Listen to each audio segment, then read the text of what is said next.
Մասիսի նախկին համայնքապետ Դավիթ Համբարձումյանի նկատմամբ կիրառվել է այլընտրանքային խափանման միջոց՝ տնային կալանք և գրավ։ Որոշումը կայացրել է Վերաքննիչ քրեական դատարանը։ Դավիթ Համբարձումյանը մեղավոր էր ճանաչվել Երևանի ընդհանուր իրավասության քրեական դատարանի կողմից և դատապարտվել ազատազրկման 6 տարի 3 ամիս ժամկետով։ Համբարձումյանը մեղադրվում է իշխանափոխության օրերին դեպի Երևանի Հանրապետության հրապարակ գնացող քաղաքացիների նկատմամբ զենքով բռնություն գործադրելու համար։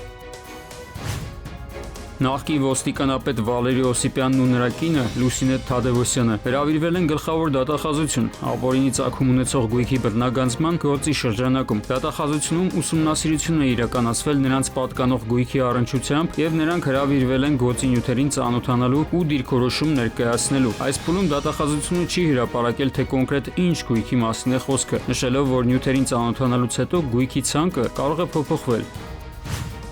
Սամվել Կարապետյանի նախաձեռնած «Մեր ձևով» շարժումը գրանցվել է որպես քաղաքական կուսակցություն «Ուժեղ Հայաստան» անունով։ Այն գրանցված է Տաշի խմբի երևանյան գրասենյակում։ Կազմակերպական աշխատանքները ըստ շարժման խոսնակի ավարտական փուլում են և առաջիկայում կներկայացնեն քաղաքական օրակարգն ու Հայաստանի զարգացման տեսլականը։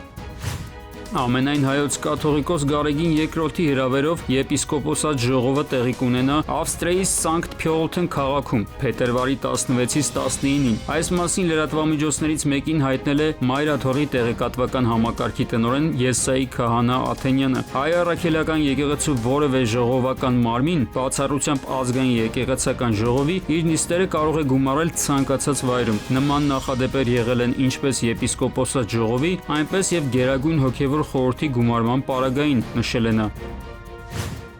Կառավարությունն առաջարկում է տարկետում տրամադրել միայն այն երիտասարդներին, որոնք ընդունվում են աշխարհի լավագույն բուհեր Շանհայի վարկանիշի առաջին 5 տասնյակում։ Փոխարենը նրանք ուսումն ավարտելուց հետո պարտավոր կլինեն առնվազն 3 տարի աշխատել Հայաստանում պետության կողմից սահմանված ոլորտում և վայրում և միայն այդ դեպքում կազատվեն պարտադիր զինվորական ծառայությունից։ Ազգային ժողովն այսօր քննարկել է զինվորական ծառայության մասին օրենքի փոփոխությունները։ ԿԳՄՍ նախարար Ժաննա Անդրեսյանի խոսքով նախկին համակարգը չի աշխատել։ Ուսումն ավարտած 57 քաղաքացիներից ծառայության է մեկնել միայն մեկը, իսկ մեծ մասը չի վերադարձել կամ չի ծառայել։ Կառավարությունը նշում է, որ բարձրակարգ մասնագետների արտահոսքը լուրջ խնդիր է, իսկ նրանց կրթությունը արտերկրում արժե 100 հազարավոր դոլարներ։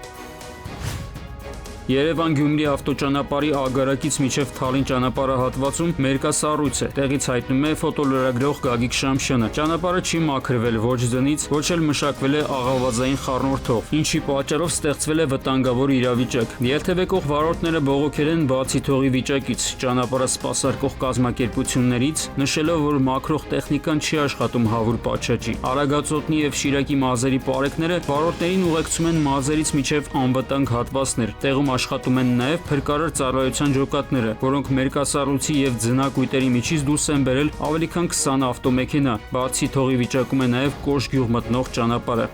Արմեն Նաթալյան, ժամը լրատվական։